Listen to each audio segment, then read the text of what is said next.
The sirens wake me. Not my alarm. Not some passing fire truck. The kind of sirens you only hear in old war documentaries or those countywide drills that everyone ignores. Except it's not a drill. I know that the second I check my phone. Emergency alert. This is not a test. Take shelter immediately. I sit up too fast. My room is dark, just the red glow of my clock, 3:12 a.m. The sirens keep going, that hollow wail stretching, pausing, then rising again. I fumble for the remote and turn on the TV. The screen is nothing but static. No cable, no local news, just a blue banner at the bottom flashing. Mandatory shelter-in-place order. Avoid windows. Do not attempt to leave your home. My stomach tightens. I reach for my phone again, scrolling through messages. Nothing new. No texts, no calls. I open a group chat. Me, you guys hear that? Kyle, what the hell is happening? Emily, it's an Amber Alert or something, right? Kyle, no dude, this is different. A deep rumble shakes the floor, like distant thunder, or an explosion. I freeze, waiting for something, more noise, a second blast, but nothing follows. Just the sirens. I live alone, but suddenly the walls feel too thin. I stand, moving toward my window. The emergency alert said to avoid them, but I have to look. Outside, the streetlights flicker. A car speeds by, tires screeching as it takes the corner too fast. Another follows, then another. People are running. A woman in pajamas sprints across the sidewalk, holding a child in her arms. Behind her, a man stumbles, looking back over his shoulder. His face is pale, twisted in panic. What the hell is happening? My phone vibrates.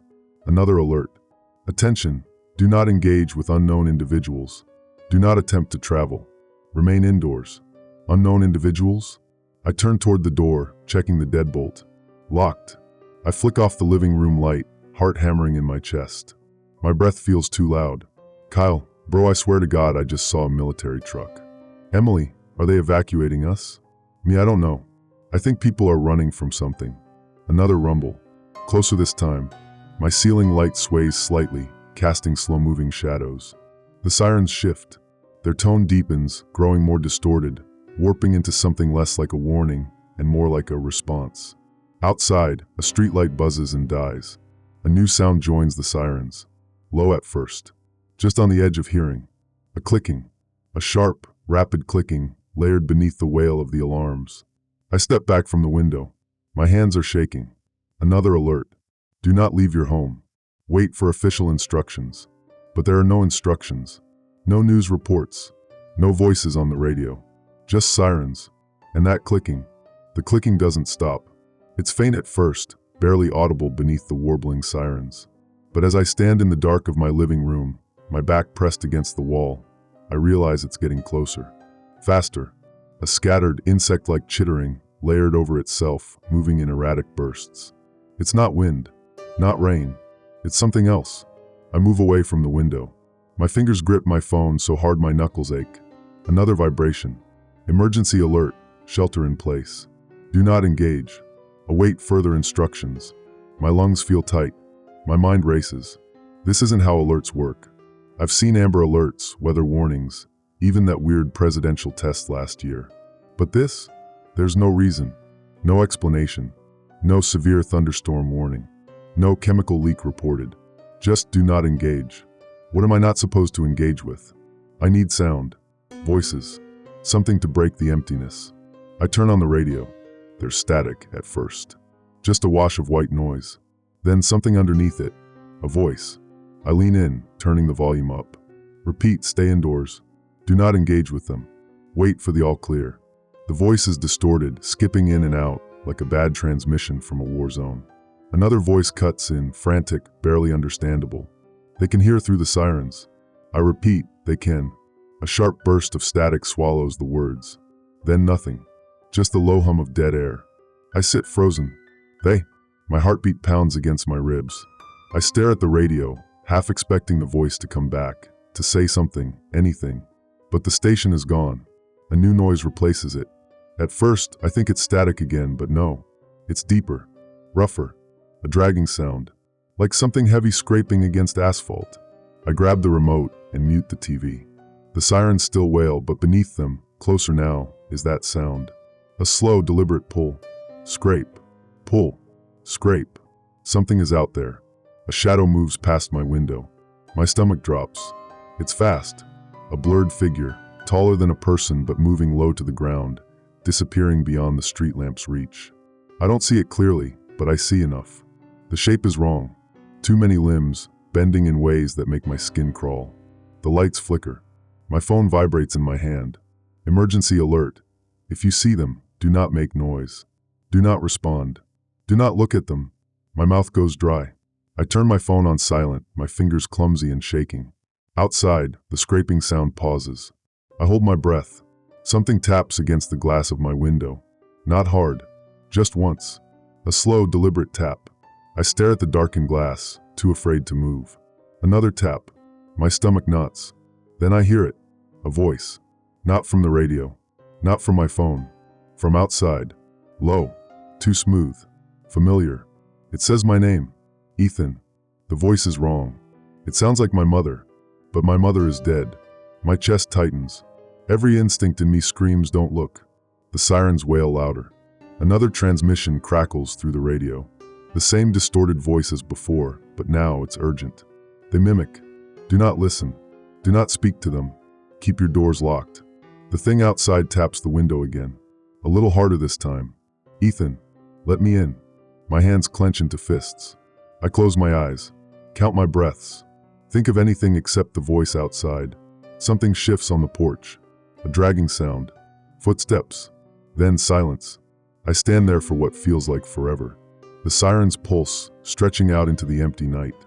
My phone vibrates one more time. Emergency alert. Remain indoors. Do not attempt to leave. Official response is underway. I don't believe them. There's no one coming. I'm on my own. I don't move. Not at first. The sirens are still howling outside, but it's like my brain has filtered them out. All I hear is my own breathing, the blood thudding in my ears, and the silence. Whatever was on my porch isn't making noise anymore. But it's still there. I can feel it. A wrongness pressing against the walls of my house, pressing against me. The radio's transmission keeps repeating, cycling through the same broken warnings. They mimic. Do not listen. Do not speak to them. Keep your doors locked. I check the lock again, even though I know it hasn't moved. My hand is shaking. A knock echoes through the house. I jolt, sucking in a sharp breath. The knock is steady, measured. Someone, something, testing the barrier between us. My phone vibrates in my palm. I glance down. Emergency alert. Do not open your door. Do not respond. I tighten my grip on the phone. The knock comes again. A little louder this time. Then a voice. Ethan, please. I clamp a hand over my mouth, my whole body locking up. It sounds like my mother again. Soft. Almost pleading. I squeeze my eyes shut. She's dead. It's not her. Sweetheart, open the door. My nails dig into my palm. No. No, I won't listen. Another knock, more impatient now. Then a different sound. Distant but growing closer. A car engine. I freeze, confused. Then I hear the tires screech, the desperate revving as it speeds down my street. Someone's still out there. A man's voice, panicked and raw. Help me. Please. I hesitate. The knock at my door stops.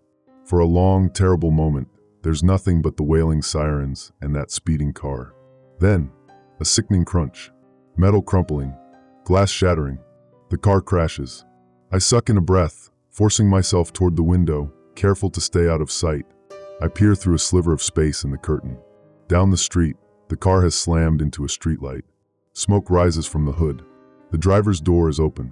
Someone stumbles out. A man mid-30s, wearing a hoodie and jeans. He's limping, but still moving, his head snapping in every direction like he's expecting something to lunge at him. He's not alone. A shape shifts in the shadows behind him. My stomach twists. At first, it looks human. Tall, long arms. But something is wrong. Its movements are jerky, flickering, like a skipping frame in an old video. The man doesn't see it. Not yet. He stumbles forward, heading toward my house, toward my porch. I take a step back. He sees me through the window. His face contorts with desperation. He sprints the last few steps and slams his fist against my door. Please, let me in. I hesitate. The radio's words cycle again. Do not open your door. But this is a real person, not one of them. The thing in the street takes a halting, unnatural step toward my house. The man pounds harder. Please, oh God, they're coming. I make a decision. I unlock the door, yank it open, and pull him inside. He stumbles past me, gasping for breath. I slam the door shut and turn the deadbolt. Silence. The man slumps against the wall, gripping his side. His hoodie is damp. Dark. He's hurt. I step back, still gripping the doorknob. I don't know if I've just saved him or doomed myself. The man is breathing hard. Shaky gasps that make his whole body tremble. He slumps against the wall, one hand clutching his side. A wet stain spreads through his hoodie. Blood. I don't say anything. My brain is still catching up to what I've just done. The sirens keep wailing outside, stretching and fading in uneven cycles. The man finally lifts his head. His eyes lock onto mine. You shouldn't have let me in, he whispers. A cold weight settles in my stomach. I open my mouth, then close it again. I glance at the door, at the deadbolt still twisted in place. What happened to you? I ask instead. He swallows hard. His fingers twitch around the fabric of his hoodie, pressing against the wound. I was driving. Heard the first siren about an hour ago. Thought it was a storm warning or some chemical spill, some normal shit. Then my phone started getting alerts. The same one over and over. I know the ones. Do not engage, I say quietly. He nods. That's when I saw them. A sharp clicking sound echoes outside. I stiffen. The man's face goes rigid. He presses himself further against the wall. They don't walk like us, he says. They're wrong. I don't tell him that I've already seen them, that I already know. Instead, I kneel down, keeping my voice low. What's your name? Travis. He shifts, wincing. I think one of my ribs is cracked. I look at his hoodie. Dark, damp, a spreading wound. Is that from the crash? Travis hesitates. No. Something heavy scratches against the pavement outside. I pull away from the door, my pulse thudding in my ears. I check my phone. No signal. No new alerts. Just the last one, frozen on my screen. Do not leave your home. Wait for official instructions.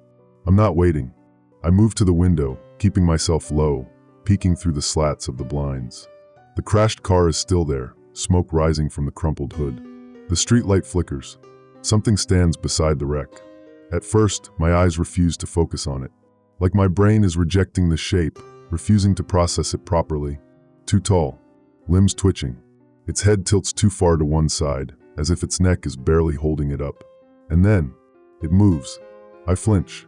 Not just because of how it moves, but what it's moving toward. The house. I back away from the window. We need to get to the basement. Travis doesn't question it. He grits his teeth and hauls himself to his feet, holding his ribs. We move fast, the sirens pulsing in our ears. The basement door groans as I pull it open. We slip inside, closing it behind us. The house above us goes silent, except for the knock. A single, sharp knock at the front door. Then a voice. Familiar. Travis, it says. His whole body goes stiff. I can't see his face in the dark, but I know his expression. He knows that voice. I hear it too. A woman's voice. Soft. Fragile. Cracking around the edges. Travis, honey. It's me. A beat of silence. Then, my mother's voice joins it. Ethan, open the door. My hands go numb. The sirens keep wailing. But beneath them, I swear I hear something laughing. The voices don't stop.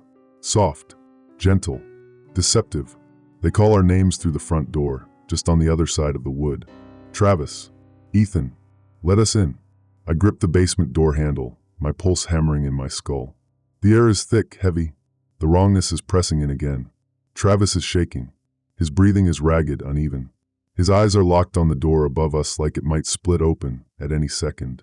Don't listen, I whisper. His jaw clenches. His hands ball into fists.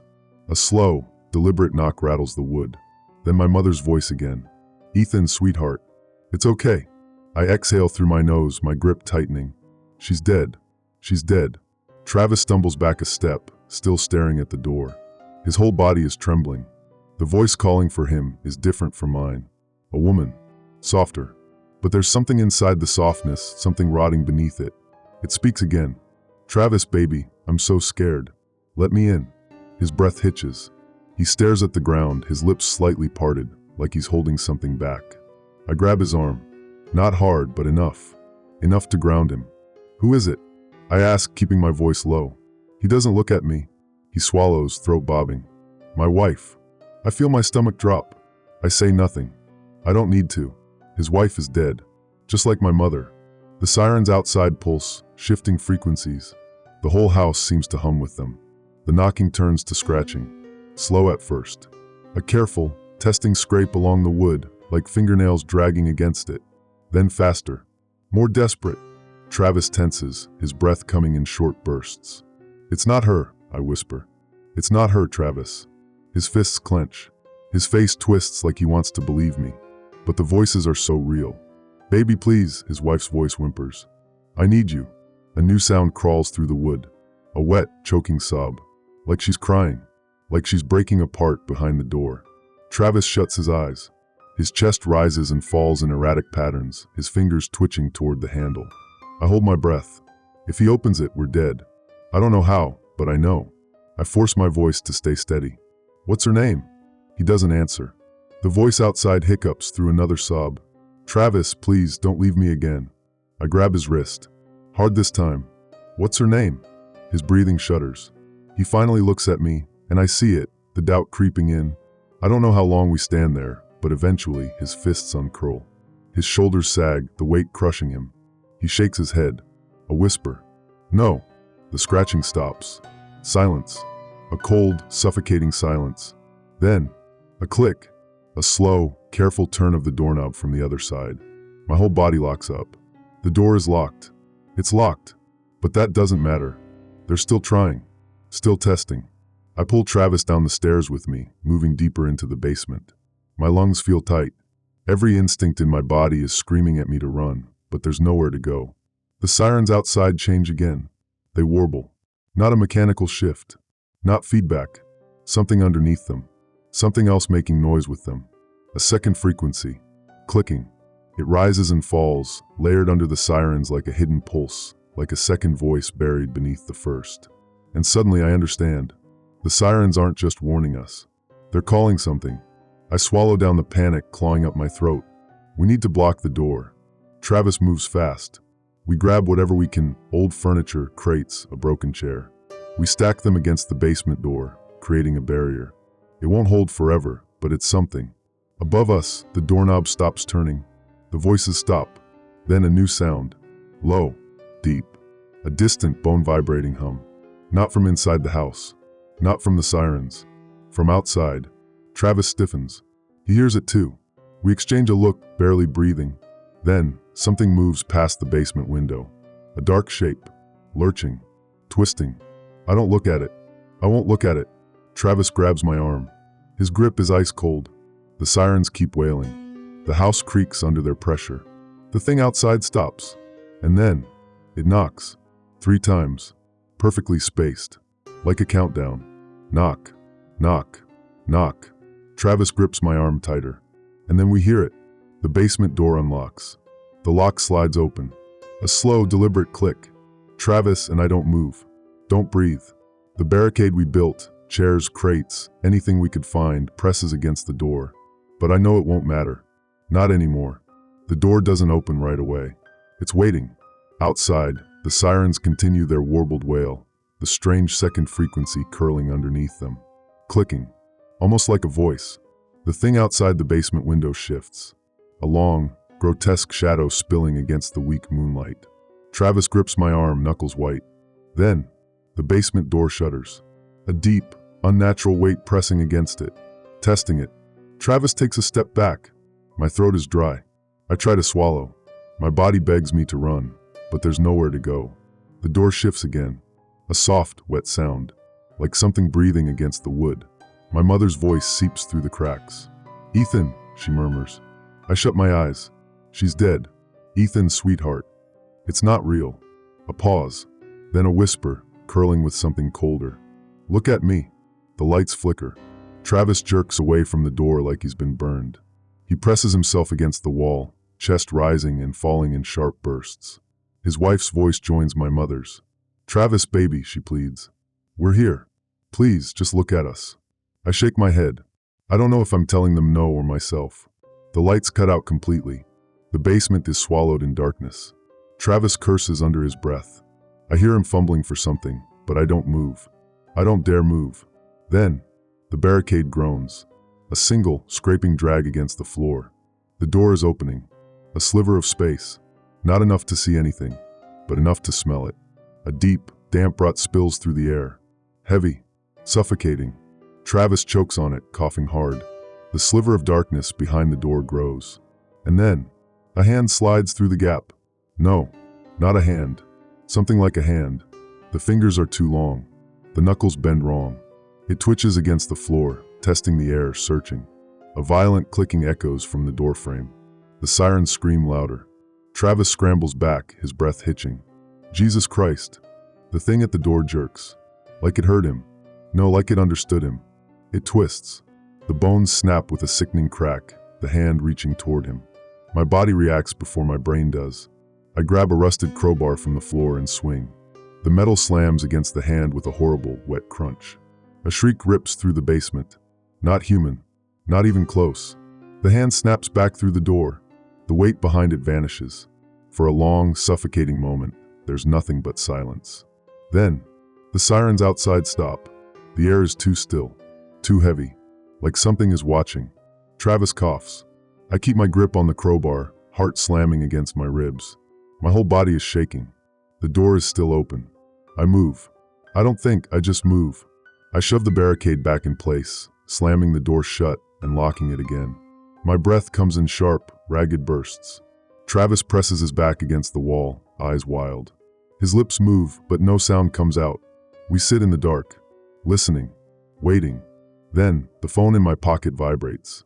I flinch so hard I almost drop the crowbar. Travis stares at me. Slowly, carefully, I pull it out. My hands are shaking. One new alert. Emergency alert. They're already inside. Do not trust your eyes. My stomach drops. The warning repeats. I turn my head. Travis is watching me. His face is pale, blood still smeared across his hoodie. His chest rises and falls in uneven motions. The room is too dark. I can barely see his face. I can barely see anything. The silence stretches. Then he speaks. You let me in, he whispers. I grip the crowbar tighter. The sirens start again. And this time, they sound different. You let me in. Travis's words hang in the dark like a slow-forming crack in glass. Fragile. Unnatural. I don't move. I don't blink. The sirens outside rise again, but something is wrong. The tone is distorted, warbled. The second frequency, the one hiding under the surface, clicks and hums in a rhythm that makes my teeth ache. I stare at Travis. His face is shadowed, his breath ragged. He's pale, still sweating from the wound in his side. His hands tremble slightly, but they don't move. For a moment, I tell myself that it's just the paranoia creeping in. The emergency alert was vague. It didn't say who to trust. But then I remember the hand at the door. The way it bent at the wrong angles. The way it knew. You let me in. The sirens pulse harder. I clench my fingers around the crowbar, forcing my breath to stay even. What did you just say? Travis doesn't answer right away. His head tilts slightly, too slightly, almost like he's listening to something else. Then slowly, too slowly, he exhales. That thing at the door, he murmurs. You didn't let it in. I don't answer. His lip twitches, almost like a smile. But you let me in. My stomach twists. Something about his voice. It sounds wrong. Like it's too flat. Like there's something beneath it. A second layer of sound hiding inside the words. I don't blink. I don't turn away. I just tighten my grip on the crowbar. I need to be sure. My fingers shake as I reach into my pocket, pulling out my phone. The screen flickers, the emergency alert still frozen in place. They're already inside. I swallow hard. The sirens scream. The clicking noise underneath them sharpens. Travis flinches. It's small, but I see it. A sharp, involuntary jerk of his fingers, like the sound hurts him. I take a slow step back. Where did you say you came from? He watches me. Then he smiles. It's the first real smile I've seen from him. It's wrong. Not forced, not fake, just wrong. Like it's too practiced. Like he's been waiting to do it. A slow exhale leaves his lips. You already know. My pulse slams against my ribs. The basement suddenly feels too small. The barricaded door behind me, the flickering light, the thing at the window. The warning. I don't trust my eyes. I don't trust him. The crowbar feels heavy in my hands. Travis tilts his head again, just slightly. You don't have to be scared. I don't answer. I swing. The metal slams against his arm. Too hard, too real. He grunts, staggering back. His eyes go wide, genuine shock flashing across his face. I freeze. The sirens cut out. Travis staggers. His body slumps against the wall, his fingers gripping his arm. His very human arm. A shaky breath leaves him. His eyes dart up to mine. Jesus Christ, Ethan. I don't move. I don't know if I've made a mistake. The emergency alert still lingers on my phone. They're already inside. Do not trust your eyes. I don't know who to believe. Travis stares at me, breathing hard. I'm not, he swallows, wincing. I'm not one of those things. I tighten my grip on the crowbar. But before I can answer, something slams against the basement window. A thud, sharp and jarring. Both of us freeze. Slowly, my head turns. Outside, pressed against the glass, is Travis. No, not him. Not really. But the same face. Same bloodied hoodie. Same hunched shoulders. Same wide, terrified eyes. Except, its mouth doesn't move. But I hear it. A whisper. Crawling into my skull. Ethan, you let me in. My body goes ice cold. Travis stares at himself. His mouth falls open. What the hell? The thing at the window smiles. Not a human smile. Not anything close. The lips peel back. The skin stretches too far. Beneath it, the teeth aren't teeth at all. Rows of something thinner, sharper, clicking together like insect legs. Travis stumbles back. That's not me. The thing taps a single, too long finger against the glass. The tapping turns into scratching. Then, it tilts its head, and slowly it lifts a crowbar. Just like mine. The sound it makes, the clicking noise from the sirens. It's been them. It's always been them. I move. I don't think. I grab Travis and pull him back. The glass shatters. A black, too thin arm punches through, slamming against the wall.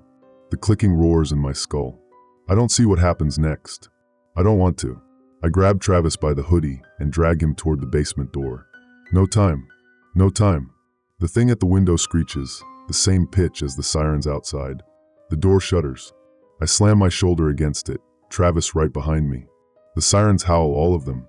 The clicking grows louder. A chorus of them. I don't think.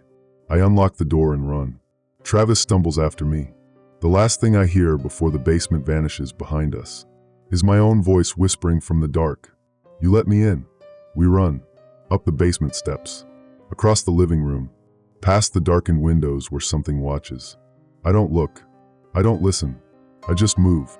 Travis stumbles behind me, his breath ragged, his boots scraping against the floor. The sirens outside wail, the clicking embedded in their tone now louder, closer. We reach the front door. I stop. Travis slams into my back.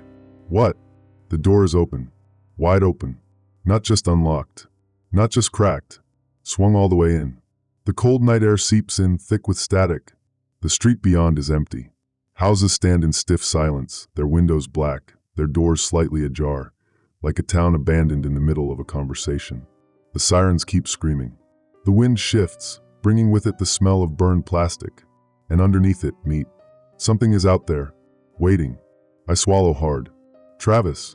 I turn and stop cold. There's someone else in the house, standing in the hallway. A man, tall, gaunt, his skin too smooth, too pale under the flickering light. His face is almost right, almost. But the eyes, black, empty. I can't see myself in them. I grab Travis by the arm and yank him back. The man tilts his head, slow, deliberate, like he's studying us, like we're a curiosity, a test. A long moment stretches between us. Then, he steps forward. No sound, no shift in weight, just movement. And I know, it's not human. Travis sees it too. He moves before I do, grabs the nearest thing, a lamp from the table, and throws it. The moment it hits the man's chest, he glitches. Not physically, not like an illusion breaking, but like something inside him hesitates, like the shape isn't stable. Travis doesn't wait to understand. He grabs my wrist and pulls. We run, out the front door, into the night. The air is thick with sound. The sirens howl. The clicking inside them sinks into my bones. We hit the sidewalk. Travis curses, clutching his wounded side. His hoodie is dark with sweat, the blood smeared against his ribs fresh from the effort of running. We don't stop. We can't stop. The street is wrong. I see shadows in doorways. Figures standing in the dark. Some of them watch us. Others just stand, like they're waiting, like they don't know what they're supposed to do yet. And then I see her, at the end of the street. My mother, standing beneath a streetlight, her back to us. I stop. I can't stop. Travis hisses. Ethan, move. She turns. Slow, careful, and smiles. My throat closes. Her face is the same. Exactly the same. But her eyes are black. No reflection. No light. Just void. My pulse slams in my ears. I don't move. She lifts her hand. A simple, gentle wave. Then she opens her mouth. And the clicking comes out. Not words. Not a scream. Just the sound. A perfect match to the sirens. My body locks. Something inside me shatters. Travis doesn't wait. He grabs me harder this time, and we run. Down the street. Past the houses. Past the black-eyed things standing in doorways. The sirens swell. The clicking rises. And somewhere in the distance, something answers. Not the sirens. Something bigger. Something alive. A deep, reverberating hum rolls through the ground, vibrating up my legs, my chest. I don't look back. We cut through a yard. Over a fence. Down an alley lined with abandoned cars. Some of them have doors open. Some have bloody handprints. We don't stop. We keep running. The sirens follow us. The clicking follows us. The others follow us. But not all of them move. Some just watch. Like they're waiting. Waiting for what? I don't know. I don't want to know. We burst out onto a side road. I grab a signpost to keep from collapsing. My lungs burn, my ribs screaming for relief. Travis leans against a car, gasping. Where the hell are we going? I don't know. I can't think. A car. A running car. Its headlights are on, engine still humming. The front door hangs open like someone just got out. Or like someone left in a hurry. Travis sees it too. He doesn't hesitate. He moves. I follow, every nerve screaming at me to get inside. We hit the doors. Travis yanks the driver's side open, diving in. I scramble into the passenger seat. The keys are still in the ignition. A miracle. Or a trap. Travis doesn't care. He turns the key. The engine roars. The headlights spill across the road and illuminate them. A dozen, maybe more. Standing at the intersection ahead. Black eyes. Still faces. They don't move. They just watch. The sirens wail. The clicking clicks. And then, one of them lifts its hand. Not in threat. Not in anger. But in greeting. A slow, deliberate wave. The same one my mother gave me. The same one they all do. Like they already know what's coming. And suddenly, I think I do too. Travis grips the wheel. My fingers dig into the seat. The sirens shift. And in the distance, the humming grows louder. Something is coming. Travis grips the wheel so hard his knuckles turn white. The black-eyed figures ahead don't move. They just watch. Waiting. I don't breathe. The sirens shift again. The clicking inside them, it changes. The tone drops. Becomes slower. Like they're speaking. Like they're communicating. Travis whispers, "What do we do?" The figures don't blink. I shake my head. I don't know. The humming in the distance grows. It's not just sound. It's in the ground. The air. It rattles through my ribs, a deep, living thing. Coming closer. Travis grips the gear shift. Screw this. He slams his foot down. The car lurches forward. The figures don't move. The headlights swallow them, painting their motionless faces in cold, white light. They look human. But they aren't. I know they aren't. Their faces don't change, even as the car barrels toward them. Travis doesn't slow. He presses harder, harder. And just before the impact, they vanish. Not like scattering. Not like jumping out of the way. Just gone. The road ahead is empty. Travis curses. His foot slams the brakes. The tires screech. The car skids, jerking us forward. My heart slams into my ribs. Then, stillness. Only the sirens remain. Only the humming in the air. I turn in my seat. My breath is ragged, uneven. The figures, they're behind us now, standing in a perfect line, as if they'd never moved, as if they were always there. Their black eyes reflect nothing. I feel something crawl down my spine. Travis exhales shakily. I think I'm gonna be sick. I can't speak. I just face forward again. The road ahead stretches into darkness. I don't know where we're going. I just know we can't stop.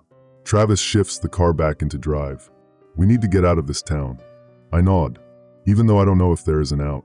We drive, past houses, past dead streetlights, past things that watch from windows. We don't speak.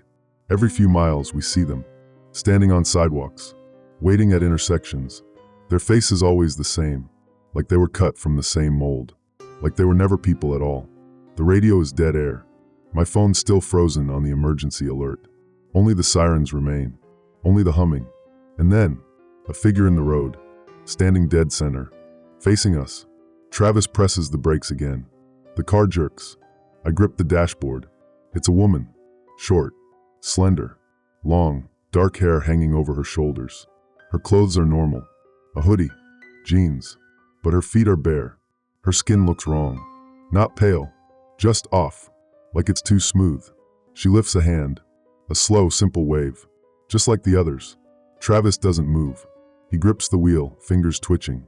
Then, her lips part, and the clicking comes out, soft, gentle, not threatening, just speaking. Travis whispers, "No, no, no, no." I barely hear him, because suddenly, I understand it. Not words, not exactly, but I know. The clicking means something. A question, a test. Are you one of us? My stomach twists. The air feels heavier. I whisper, "Drive." Travis doesn't react. His fingers twitch. His face is too still. I reach across and shake him. "Travis, drive." His breath catches. He blinks, like waking up. Then he slams the gas. The car lurches forward. The woman doesn't move. And again, just before impact, she vanishes. Travis grips the wheel, shaking. They're in my head. I don't answer, because they're in mine too. The sirens fade. Not gone, just less. Like we're moving past whatever is broadcasting them. Or like something else is taking their place. Because the humming, it's louder now, thicker. It isn't coming from one place. It's in the air itself, like the sky is breathing. The road stretches ahead, empty, silent. Then, the car shakes, not from the wind, not from the road, from above. I feel it, in my chest, in my skull. Travis notices too. His voice is barely a whisper. "Ethan, I don't want to look. I have to." I tilt my head, and I see the sky, and in it, something moving. Not clouds, not planes, something massive, stretching across the darkness. A shape, a silhouette. It doesn't block the stars. It changes them, like it's already been there, like it's just shifting. Travis grips the wheel. His breathing is too fast. "We need to stop," he mutters. "We need to." The radio crackles. A voice, breaking through the static. Flat, garbled, but human. "If you can hear this, keep driving. Do not stop. Do not look at the sky. They are watching. Keep driving." Travis stares at the dashboard. I stare at him. We don't speak. The voice repeats. "If you can hear this, keep driving. Do not stop. Do not look at the sky. They are watching. Keep driving." A pause. Then softer. It's already too late. The radio dies. The sirens return. The humming deepens. And in the rearview mirror, the black-eyed figures are still standing. Still watching. Still waiting. The sky moves. And I realize, it isn't that the stars are changing. It's that they were never stars at all. The road stretches ahead. Silent. Empty. The sirens still wail. Distant now. Muffled. The humming is louder. Not a sound. A presence. The sky moves. I don't want to see it, but I can't unsee it. Travis grips the wheel, knuckles white, his breath too fast, too shallow. We don't talk. What is there to say?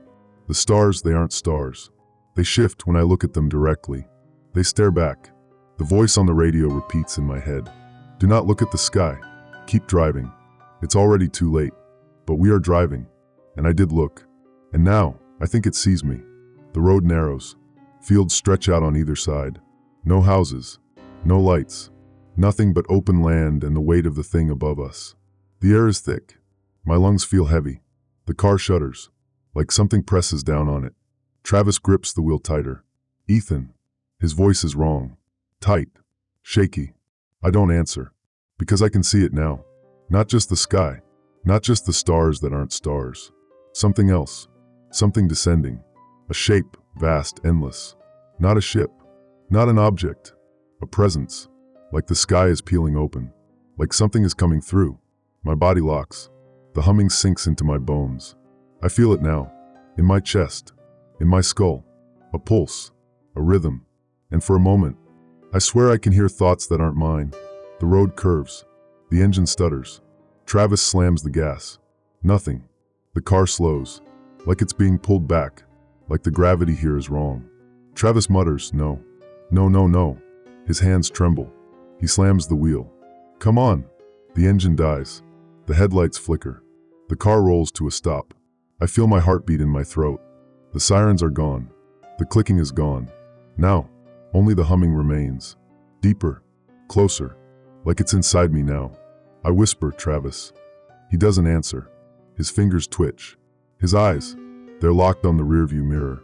I turn slowly. The figures are there. A dozen, maybe more.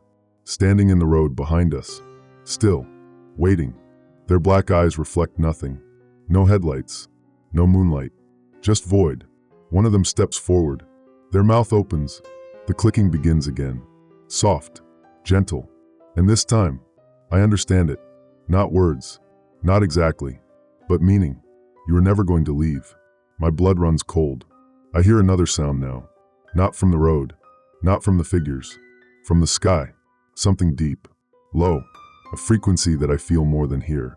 And for the first time, the figures move. They don't walk. They glide. Closer.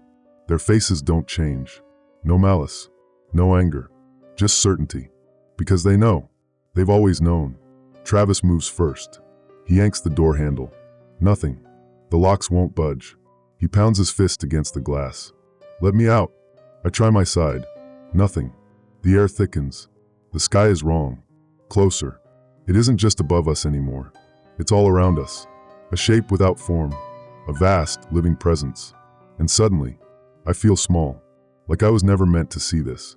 Like I am not supposed to be here. The figures reach the car. Their hands touch the windows. Slow. Deliberate. A dozen hands, pale still. Travis screams. I feel the clicking in my head. Clear now. The test is over. The air compresses. Like the world is shrinking. The sky folds in. And then, everything stops. Silence. I open my eyes. I am standing. Not in the car. Not on the road. Somewhere else. Nothing around me. No sky. No ground. Just endless black. Travis is beside me. Frozen. Still. His mouth open, like he was in the middle of screaming. But no sound comes out. I try to move. I can't.